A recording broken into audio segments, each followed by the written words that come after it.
Fíxense que cola se formou no Día da Flor en Lugo, e iso que choveu ben, pero ben. E é que non hai clima que poida coa tradición desta festa. Chove nada, non pasa nada. É unha cousa moi bonita aquí, ademais é todo produto do campo, isto é maravilloso. Isto dá gusto vir aquí, hai xente que se xunta aquí todos os anos. Nos gusta reunirnos aquí, entre os amigos todos das asociacións,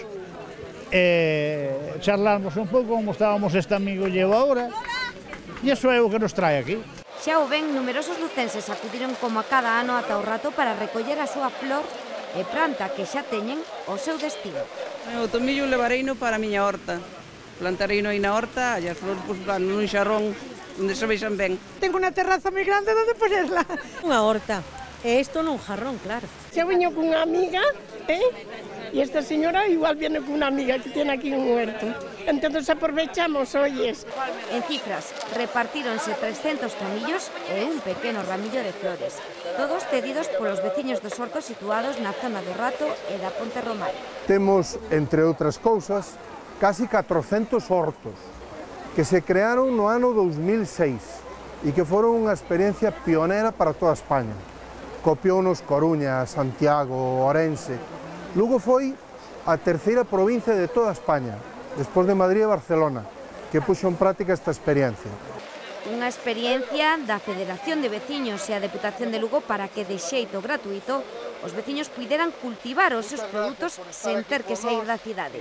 O programa dos hortos urbanos, a verdade que é absolutamente exitoso. Ano tras ano se van mellorando as instalacións, a cantidad de hortos disponibles para os cidadáns e a verdade que é unha satisfacción ver como disfruta a xente os produtos que se sacan e que hoxe nos ofrecen para degustar, que son unha maravilla, ecológicos. Ainda fai pouco nos comentaba unha muller como lle servía de terapia, non? Que pasaba a tarde, se relaxaba, se lle quitaban os problemas. Entonces, pois demóstrase que o tema da horta e os hortos urbanos é un proxecto que funciona. De forma anual estamos formando en torno a 300 persoas con cursos de poda, de injertos, de árboles frutales, de hortos ecolóxicos.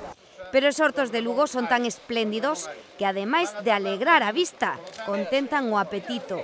Os asistentes puideron degustar a brasa en cru produtos de fin de tempada recén recollidos.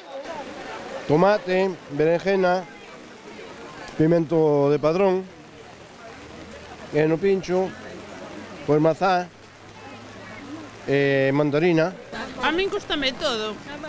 É que o da huerta sabe diferente. Están buenísimos, buenísimos. Ya ves que mira, que no tiene nada que ver lo que se cosecha con lo que compramos, sobre todo en algunas cosas como los tomates, las zanahorias, bueno, que está todo genial, vale?